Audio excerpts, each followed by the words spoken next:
Good day, Sanbonani. For the past couple of years in South Africa, we have taken on a mission to empower our women. The question is, how far have we went as a nation? 30 years later in democracy, we have seen a lot of women rising up into the ladders of corporate, some in politics, some in media. Today I have in studio Nazley Sherif. She is the former member of parliament of the DA, is currently a member of the Gauteng Legislature. She has a degree in political studies from Wits. She's also a member of the Portfolio Committee on Social Development. She serves as a DA spokesperson for social development. Nazley, welcome to the show. How are you? Thank you, Bafana, for having me. It's so good to be here. I'm good. How are you? No, I'm well. Happy Women's Month. Yay, cool. This is the month where you guys are in charge, yeah? No, we charge all the time, but sure, if it makes you feel better. You know, I look at your profile and I see so much that you have done with your lifetime. Like, where did this girl come from? How did it all start? What a beautiful journey that you have captured in your profile. Give us a background. Where are you from? How did it all start? Yeah, so I'm originally from Johannesburg, so born and bred in the city. I was raised in a single-parent household. Yeah. And being raised in a single-parent household, I'm sure many of your listeners and viewers can attest to. You learn how to approach life in a different way. You learn about what equality means, what justice means from a very early age, because essentially we have to grow up a little bit quicker than kids coming from a two-parent household. So I started my journey from being a child. I always knew that what I wanted to do with my life, I wanted to make a difference. I wanted to change people's lives. So believe it or not, when I was growing up, I would always tell my mom I want to be a judge. Like, that's what I want to be. I want to be a judge. Hey. And then I got to Wits. I was 19 years old when I got to Wits. I took a gap year after high school. I got to Wits and I realized there's so many challenges that young people especially is going through. And we're not only the future of this country, this is our country. And if we want to make a difference, we have to start stepping up and stepping into these spaces. True. So I joined the DA student organization at Wits, DASO, when I was 19 years old. So what's this, 2009, giving away my age a little bit. And I joined the party straight. I led the DASO branch for 2 years. I was an activist for 5 years, just honing my skills, learning about it. Yes. I joined the DA because it's a liberal party, and I grew up as a liberal. My mom always said, you make a choice, you know what's right and wrong. And I believe that, liberalism for me is the way that we need to move forward as society. And then after 5 years, at 24, I was elected as a councillor in the city of Johannesburg. 24? 24. Wow. And then at 26, I was re-elected, but I was then elected as one of the youngest chairpersons in the history of Joburg for the Section 79 Committee of Gender, Youth and Persons with Disabilities. Yes. And that's essentially where my passion grew for gender activism, woman activism, really learning and putting myself towards gender-based violence, which my passion is to combat that. But the question would be, why did you choose the DA? When you got to campus, I'm sure there was a lot of political parties. Too many. You had SASCO, you had IFP. The PYA, eventually you had the EFF, but when I joined, there wasn't the EFF just then. That's our generation. Our generation. I had my time in SASCO back then, during the Fees Must Fall time. Yes. But then why would you choose DA? Why DA? Give us a background. Like I said, I grew up being liberal. I grew up in a liberal household. So I believe that every individual must have the opportunity to be the best that they can. Yes. And essentially that's, in a nutshell, what the DA ideology, right? And what it stands for, all the ologies and the ideologies. And when I looked at the different parties and I looked at their values and I looked at their principles, immediately I was drawn towards the DA. Open opportunity society for all, for every single person, no matter who you are, no matter where you come from. You should have just the simple fact of having the opportunity to live the life you want to live. So whether you come from, in my constituency, in Slovo, or Protea Glen or Zola, you can have the same opportunities as somebody that comes from Sandton, that comes from Bedford, that comes from all of these more affluent areas. And that's what the DA stands for. And so that's why I joined. And I've been with the party for 15 years. Sure. It's a long time. The longest serving, yeah? The longest serving member of parliament. Because It's a long time. I'm gonna say, when you look at the struggle of women in the 1950s, I think what was it when the women went on for the pass? Correct. And I look at today that the struggle of women has changed, but then there's been some progress over the years. What, according to you, where do you think we have managed to succeed, and where do you think we might have failed? That's a very interesting question because as a young woman in South Africa, I know I have to be grateful and thankful for the work that the woman before me has done. Yes. But at the same time, I need to balance it with the realities of today, right? So if we look at the 1950s, the 1960s, the 1970s, the women were fighting for space. Just for political space, to be able to sit around those tables. You had the women march to the union buildings for pass and for, the end to apartheid. And they were fighting for a specific, cause. Yes. Then women got into these spaces. We had democracy, we had women elected, we had a woman speaker, we had women in ministries, we had the ANC Women's League that really was very instrumental in breaking down of apartheid. You had incredible women, Winnie Mandela, Ruth First. I can name all Helen of them, Suzman. Kachalia, Helen Suzman, Helen Ziller. We had all of these women who really opened up the spaces for us as younger generation to come in and basically pick up the baton. Yes. Because like you said, women's issues change, society changes. Over the years. So issues will change. And yes, we may not be fighting for pass and getting a seat at the table. We're now fighting to secure our seat at the table and not just be there as yes woman or because we have to reach a quota. So we need 3 women out of 5. It's not an issue of balance of forces. It should never be. I would never want to be at a table just because I'm a woman. I want to be at a table because I serve a purpose and because I can make a difference. Yeah. And so now it's for us as young women to now look at society. Right? How do we want to see society as we grow up and as we have our own kids? Yes. So we're talking about gender-based violence. We're talking about pay gap. Yes. We're talking about the patriarchy. We're talking about being seen as equals. It's not that you have to be in the kitchen barefoot, pregnant. Now you are in a boardroom with stiletto heels and MAC lipstick, and you're killing the game. But it's about the balance of thank you for where we've come from, but where do we still need to go? And this is my issue, and I'm probably going to get some flack for it, but I'm going to say it anyway. Come on. If I have to fight the same battles that a woman before me has fought, then she has failed. True. Because, I'll say this, if a young woman after me, after I've done what I needed to do, and I leave, and she comes in, and she has to fight the same battles I'm fighting, I have failed. Because that means that I didn't set the path. I didn't clear the way. I didn't hit down the barriers to make it easier for her to go through it. But then, since what society says now there's patriarchy, toxic masculinity, and Africa is very much traditional in approach, and we still have a lot of men who still view women as a wife, a mother for my kids. I'll take care of you, I'll give you everything. How well do you think we are doing in terms of balancing that? So it's interesting you say that because, I'm a keen observer. I'm a keen observer of politics and I'm a keen observer of society and how society acts. Yes. What's missing in the conversation around all of this? The men are trash, all of this toxic men, blah, blah, blah, all of those sort of things. What's missing is how does patriarchy affect men? Right? And how does patriarchy affect men? In a number of ways. Men grow up learning unhealthy behaviors, unhealthy ways to deal with their emotions. You have to be a man. What does a man mean? And it's all these hard sort of, box. Like a man. You has to be in a box. You have to be this certain way to be a man.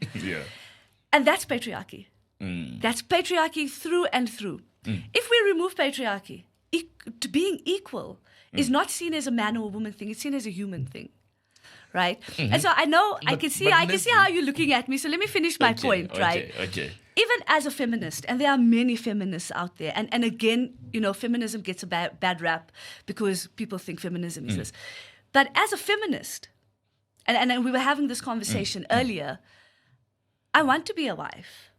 I want to be with a man that is a leader. I want to be a man that is the head of the household, to look after the home. Doesn't make me less of a feminist. Doesn't mean I'm not equal in the household. Because human beings bring different things.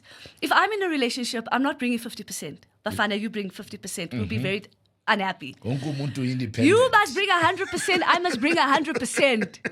And we find each other. Because marriage is a teamwork. It's teamwork. It's true, Nazley. Raising kids is teamwork. But here's my question to you then.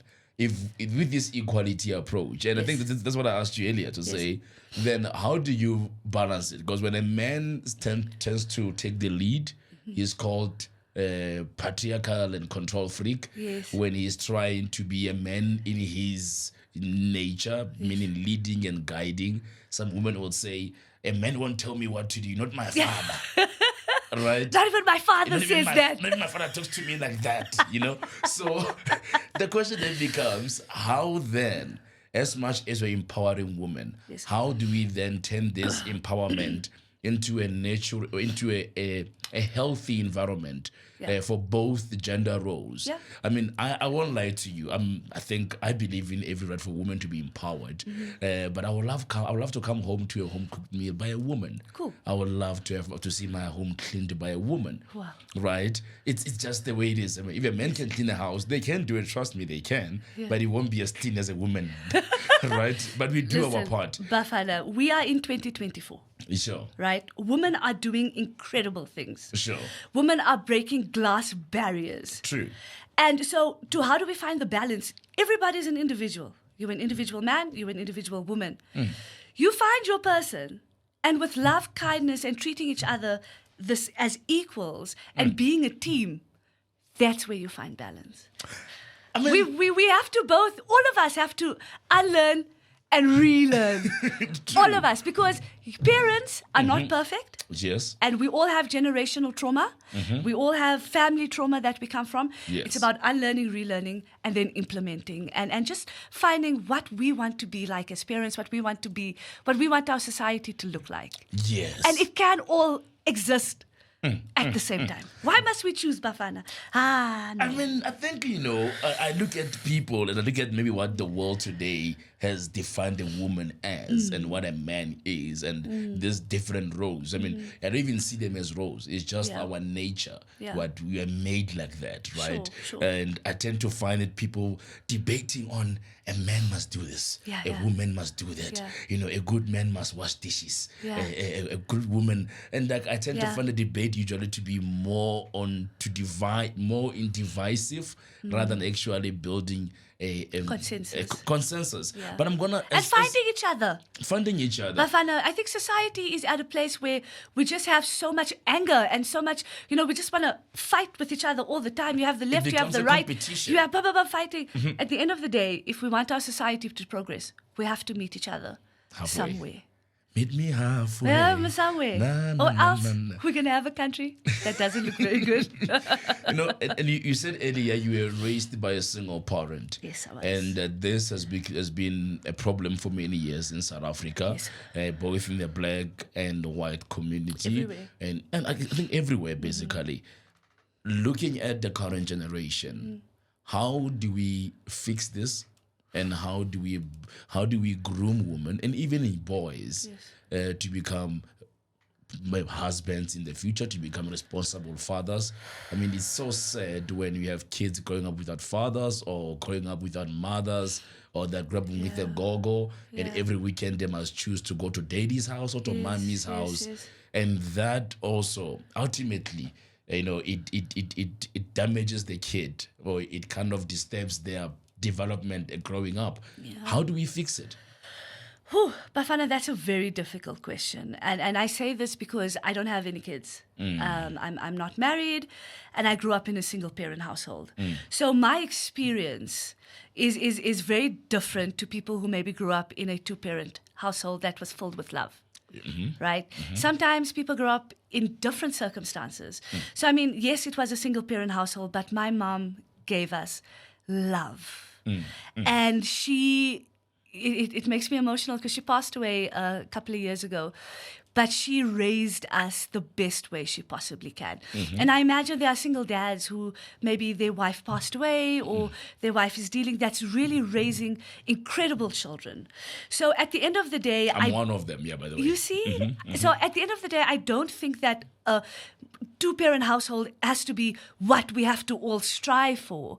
And oftentimes we find that people stay in marriages for the kids. Yeah. And the kids tend to grow up in a more toxic environment than if they had grown up in separated because, you start resenting your partner. You start, feeling anger. And so how do we do this?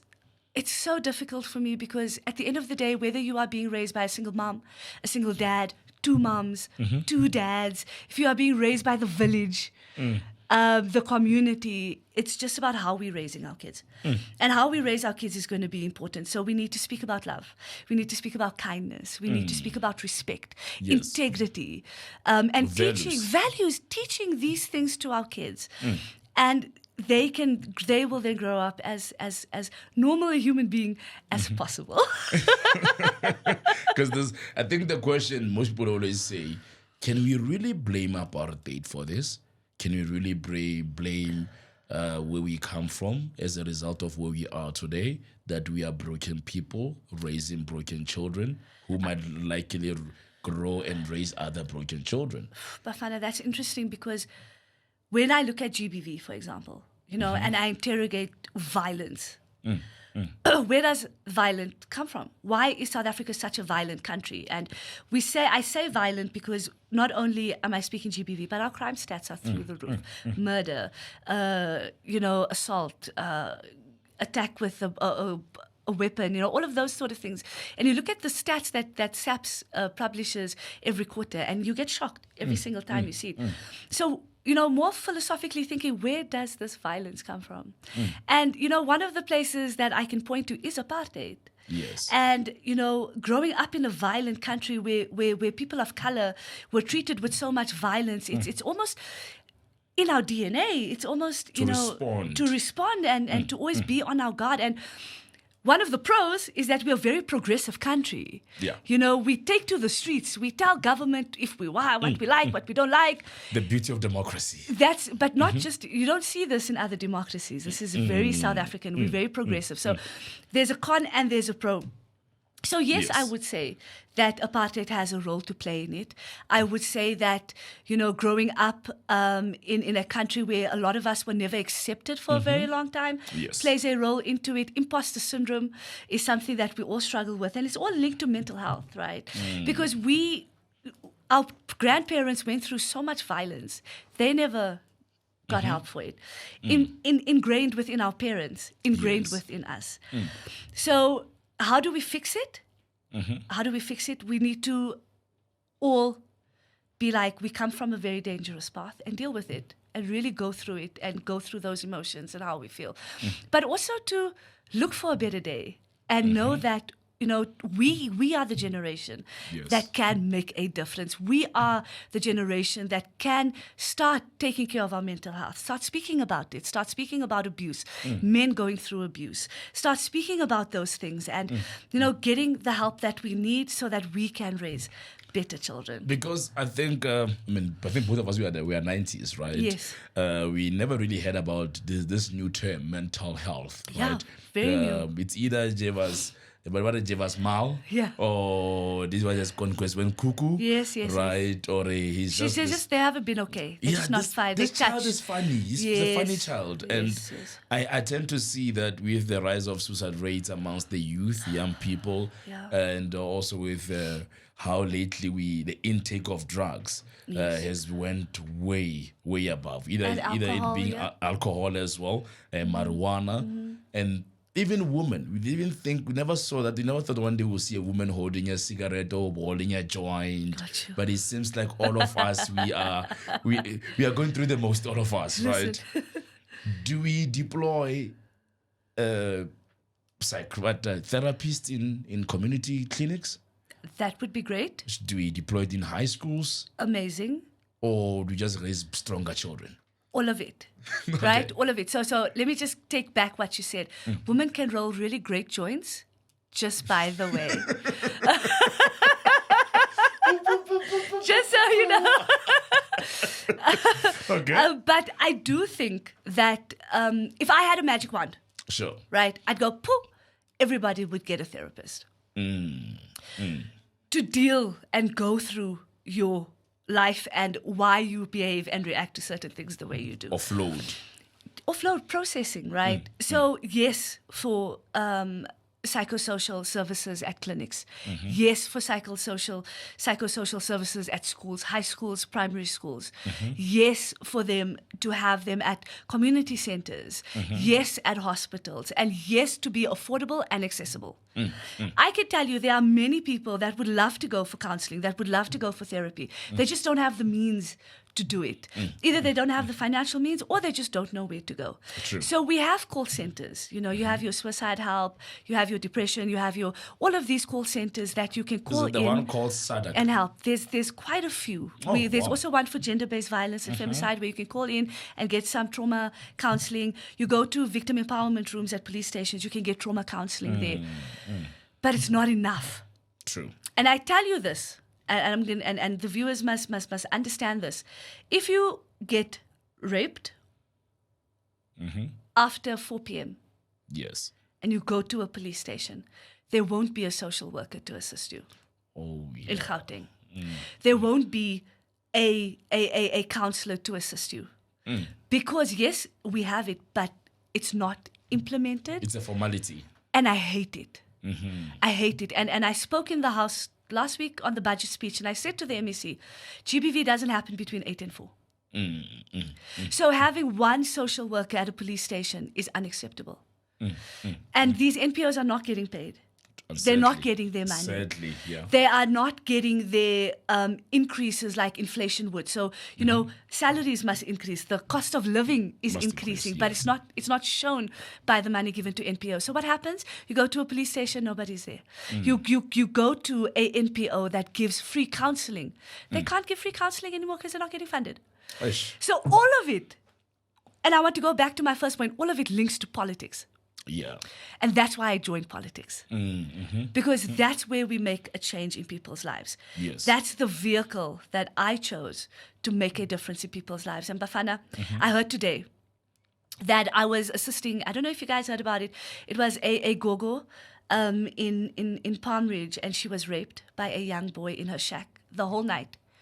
She woke up the next morning, she was full of his. And she cried for help. The police took forever to come. Ouch. Eventually they came. They closed the case. They called me. I fought with everybody. They opened the case. And today, he was found guilty. Oh, man. He was found guilty. But it worries me. How do you feel? I also saw a video a while ago of a young boy beating up his grandmother. I don't know what was for that. I forgot the name of the boy. I think a month ago something was trending on Twitter.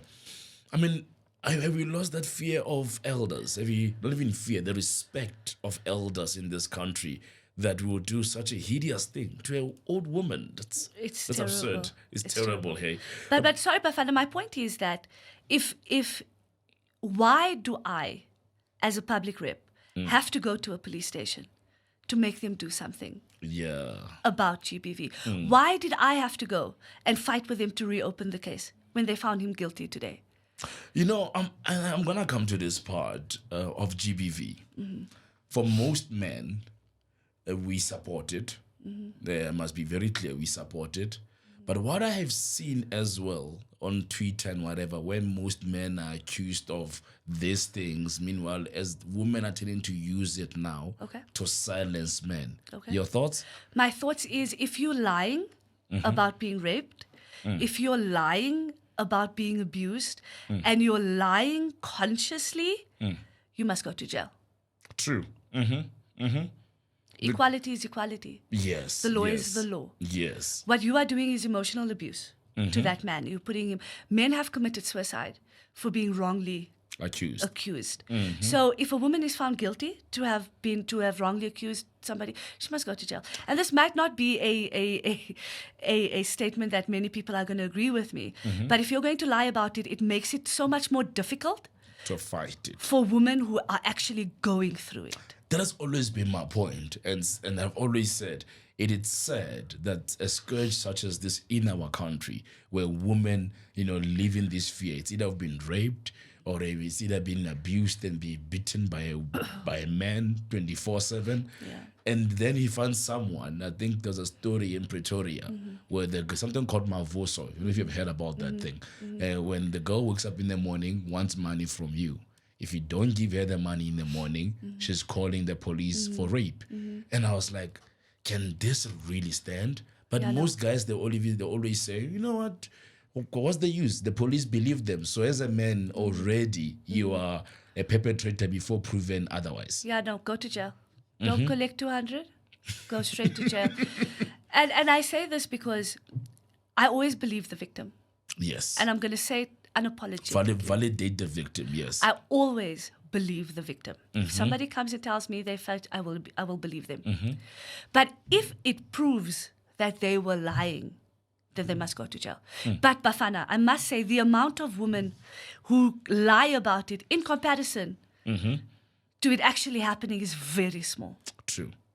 Very, very small. And oftentimes we don't want to entertain this conversation because it's a non-starter, because it's very small in comparison to the women who are being raped and being abused and financially, emotionally, mentally, physically abused. But if they are found to be lying, straight to jail. God. Clear. It's clear. We want to have nothing to do with it. Yeah, I think for me, that's what I will always support, to say women, and I think this thing must go up across board, even men who have been abused, either financially, psychologically, gender-based violence, we used to know it as a woman thing. Yes. But now you have seen most guys, being clapped like, yo.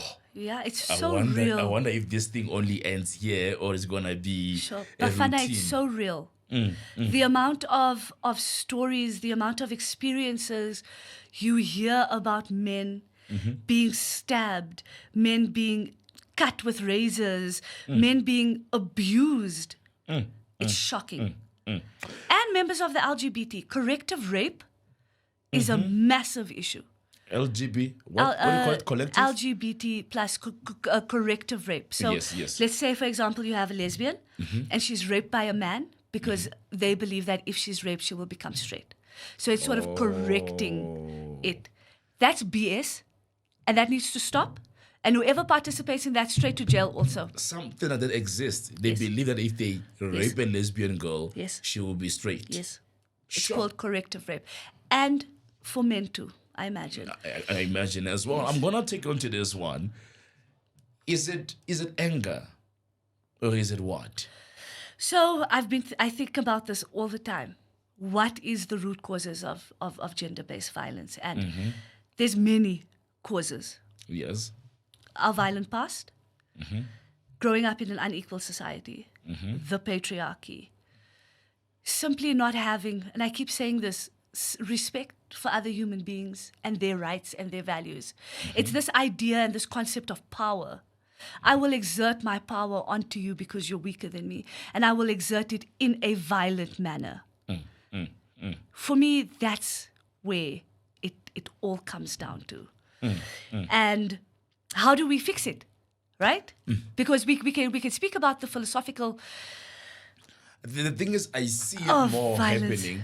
I see it more happening in relationships, and it happens to people that we would deem to be lovers. Like if you remember what Domestic violence. Domestic violence. Yes. There was a point. I think there's on the story of there's an AKA when the thing. I'm not sure what happened between the two there. And we have seen many other people in relationships where it usually starts beautiful in a relationship. Is it because of maybe cheating partners, disloyalty? Again, is it what? Bafana, it goes back to what I said. It's violence as we grow up as individuals. It's experiences that we've had. You can have a abuser coming from a perfect family, You can have an abuser coming from a broken family. Right? It's always about that. Is it nature? Is it nurture? Are you born with it or are you raised like that? Yes. Right? And for me, it's always about how people experience life and what your experience is. So if you experience, I want my woman to be a certain way and enforce it with violence. Yeah, that's something Right? else. That's a problem. If you're a woman and say, I want a man like this and enforce it with violence, that's the bottom. That's the underlying issue is that enforcement, is that feeling of I own you. You are mine. You know, I was in a relationship where, you know, even being in a public space, and I didn't realize working with GBV that I was being emotionally abused. You know, because I'm like, I fight GBV every day. Surely I'll know what it is. But abuse happens in Different forms. slowly also. You know, you don't get into a relationship tomorrow, he hits you. It's a progression. Yeah. And sometimes we don't even realize we are in an abusive relationship. abusive, unhealthy relationships. Only when somebody said to me, I was like, oh my gosh. And I felt guilt for a while because I was like, if I'm fighting for other women, how can I not even fight for myself? But I had to give myself grace and remind myself that we're all human beings. And sometimes we don't even realize how abused we are getting until we see it. Yeah, I think what they say is the power of love. The power of love, sometimes it blinds you and you end up thinking, maybe if I just behave the way he wants me, he will terrible. love me better. If maybe I just give her a bit of attention, she would take me, you know. But really is just abuse, and I think it must be called that. I'm gonna come to this part. The Miss Independent movement. Love it. Our sisters with I-10s. Yes. And BMWs. And BMWs. Love it. With nails. Yes. Right? Yeah, it's just right here. Yes. Our sisters with degrees. The one, the song Neo sang about. Miss Independent. That one. Oh, no, that's Gabrielle why I love Union. her. She got her own. Okay, cool. I think there's also been an issue from the guys' club. Okay, let's hear To it. say it's kind of hard to love this kind of woman. And there's a question to say, is it because they don't want to be led and guided? Okay. Or is it maybe it's a man instinct or patriarchy to say, I can't control her because she doesn't need me? Listen, Bafana, when you get the answer, let me know. What do you think is the problem? Because as an independent woman, right, Yes. according to your definition, right, with my Ford Fiesta, and we don't speak about this enough. If you are a woman and you have worked hard, I've worked hard for everything I have. True. I was a NASFA student. You're an overachiever. I paid my NASFAs. As soon as I got a job, I paid it because to carry over for You the paid next student. NSFAS? Right? I paid You are NSFAs. one of the few ones. Eh? Yes, because in my brain, somebody had to pay for me to get it. So in my head, it's paying it forward. So if I paid, some Somebody other else will get an opportunity. will get the opportunity, Love it. right? Love the idea. So I worked hard. Being in politics is not for the weak. True. Being a young woman of color, serving in council, serving in parliament, serving in the legislature has not been easy. Everything you work for, you do it and you find the strength within you because you want to do better. Yes. And you want to clear the way for those that come after you. So to find love is not very easy. And it's a combination of a couple of things, right? So I was saying to somebody, I want to buy a house. I want to buy my first house. But will that make me a little bit more undateable? Right? She got a house, but No, I don't know if she's because automatically you have this perception. The politics of perception. I call it the politics of perception. Because what you see or how you view it is not necessarily what it is. True. Or how you perceive it, right? Yes. Your perception is based on numerous things. We can go into the politics of perception another time. sure. But when you perceive a woman, a young woman, and there's many of us, I'm so proud. I'm so proud of these young women. Very proud of from them. the ANC, from the DA, from the Freedom Front, from the ACDP, from Rise of Zanzi to Action SA, whatever political party you choose, Yes. to start taking these spaces up. But a lot of us have come from student leadership, right? Where Yes. we never got married and then joined politics. We joined politics and then we're looking for love afterwards. And it's difficult because men, some men view it as she's going to be bossy. So I don't want to go there. She's already made it. What do I have to offer? Don't politic with me. When we discussing facts, right? Yeah, what do you mean, right? You took a big chat. And so it's very difficult. That's why I can't answer your question because I don't know. Because I think somebody said, and they could have been wrong, when a man gets a job, Yes. and gets all the success, he says, okay, now I'm ready to get married, settle down, and build my life. On the other side, when a woman gets all of that, she's like, great, I don't need a man in my life. Well, we telling me don't. what to But do. Bafana, we don't need anybody in our lives. But I think We maybe want that's... people in our lives. We are not islands. We do not live on an island where we can survive on our own. Human beings nature is to need each build other. with each other. Yes. So it's not about I don't need a man, I don't need a woman, I don't need friends. Blah. We want them. And woman, no matter if you're the CEO of Standard Bank, or you're the president of the country, Yes. or you're the premier of the Western Cape, or the mayor of Joburg, Sure. every human being wants to be loved. We want to, be taken care of. We want to be cherished. So even if you meet, guys, take my advice, even if you meet a woman that is doing the most, if you can love and care for her, that's what matters. It's not about monetary. And I say this because, you want to be in a team with somebody that's as ambitious as you are. Hungry. That is hungry for a better life, not only for you, but for your family, Yes. for your parents. You want to buy your mama a house. You want to build a house for your family. You can do this with a woman who has also done it. Come on, guys. Don't look at us like that. You would surely, Bafana, you would want to be on a team with a winner. Definitely. But I think sometimes the winner becomes a bit, how can I put it? I think these are perceptions, and you're right, politics of perception. It's that most men generally would go for a woman who maybe they may think or they think they can be able to guide, to lead, to protect. And to some of them, whenever a woman is a bit higher or holds a higher status in society, they tend to feel like they can't fully have you, and they don't. Because I think men feel more secured when they feel that they're in charge. Yeah. But when there is a tit for tat arrangement, when they feel, they don't say you must need them. Yes. But I think a woman wants to feel needed as well. And a man wants to feel needed as well. We Not want just to feel wanted. No. We want to feel wanted because when you can't live with somebody, without somebody, toxic. you must ask questions about yourself. It's toxic. Right? You must be okay with yourself first before you can get into anything else.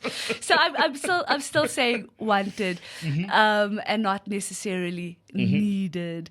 But I hear where you're coming from, Bafana, and the politics of perception is toxic. The politics of perception is problematic. Yes. But it is how we are as human beings. We perceive everything with how we see, what we smell, how we taste, what we touch, how we feel, and so forth. So going back to earlier in our conversation, looking at the family structure and looking at, wives and being independent and telling if you find your person and you find somebody that respects you for who you are and loves you for who you are, finding a balance will be super easy, I think. And I have hope. I mean, same here. I have hope Yes. that... So if anybody wants to send me their resumes, is what? yeah, a 3 months bank statement, affidavit that they don't live with their mom, credit score. I'm just joking. Recommendations from your exes. I'm just joking. I'm going to go to this one right here, just before I let you go. I think we spoke more about family relationships and how we build better homes. And we have seen a lot of women going into positions of power. And I think this question, you can answer it better. How does it affect your families being on these leadership roles? Some kids tend to say, my mom is a CEO, but I hardly spend time with her. Absence, My yeah. dad is this guy, I hardly have time. How does it affect your families being an overachiever as a woman? How does it affect how you relate to your children or even your family members? Look, again, I can't speak from a position because I mama. don't know. Okay, but how do I foresee it and how do I see it happening around me? Yes, I agree. Children who come from high-powered parents, politicians, CEOs, business people, those who travel, tend to grow up with some abandonment issues naturally because your mom's not there to take you to school every day or whatever. But people do it for a reason. People give up their lives so that their children can have a better life. People give up their lives so that society can have a better life. Nelson Mandela, Winnie Mandela, Helen Zille, and I keep going back to women leaders because I want to say this, and I know it's going off. Women leaders are not respected in this country. Okay? Women leaders are often demonized in this country, and male leaders are celebrated. I can see the way you're looking at me, but I'm standing on what I'm saying. Okay. And I speak about this in the terms of Winnie Mandela, Yes. incredible woman, but she was demonized. Right? Oh, she was too radical. Oh, she wanted to burn the country with one match. That is the power of a woman. Helen Zille, Premier of the Western Cape, Mayor of the city of Cape Town, changed the political landscape of this country. Helen Suzman changed the political landscape of this country. Yes. You do not see them getting statues. You do not see them getting celebrated and romanticized as much as male leaders, and I'm sick of it. And I am on this podcast to tell everybody, put some respect on these women's names because they deserve that. They have fought, nail them out. They have left their families. Give them their flowers. To make this country a better place. Give them their flowers. And I speak of Helen Zille, Auntie Pat, Patricia de Lille. I speak about, these women in the ANC that have done so much for us. Give them their flowers and stop demonizing them and celebrating men. I think the last question is this one. Is South Africa ready, or do you foresee a future where we will have a woman president? Absolutely. And how far are we from that? Well, absolutely. Let me start by saying absolutely. I'm from the DA. I know what strong female leadership is. True. Go Helen.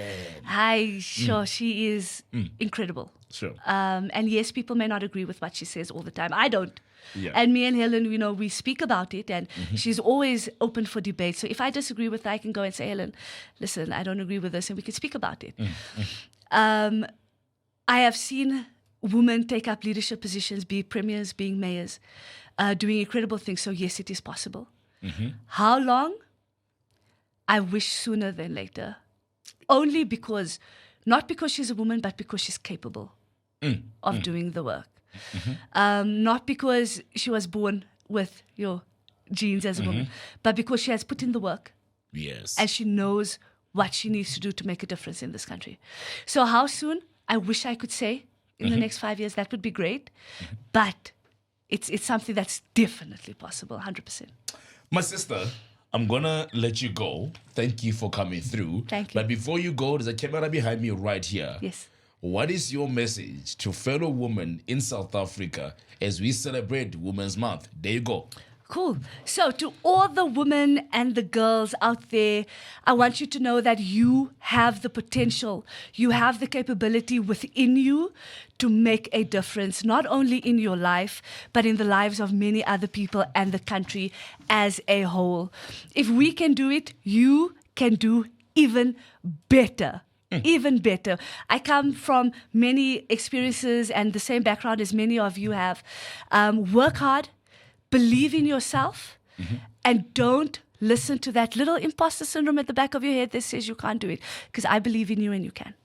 Yeah, man, that's her, Nazley Sherif. Be on the lookout for her. She might be the next president of this country. What a powerhouse. This was our Women's Month, kicking off our Women's Month series. Be on the lookout for more other women coming on this platform as we are celebrating women. Remember, if we empower women, we empower the nation. Other than that, I am Bafana Modise, and this is Beyond the Ballot, proudly brought to you by VVIP, podcast party where great minds don't think alike. Ciao, ciao.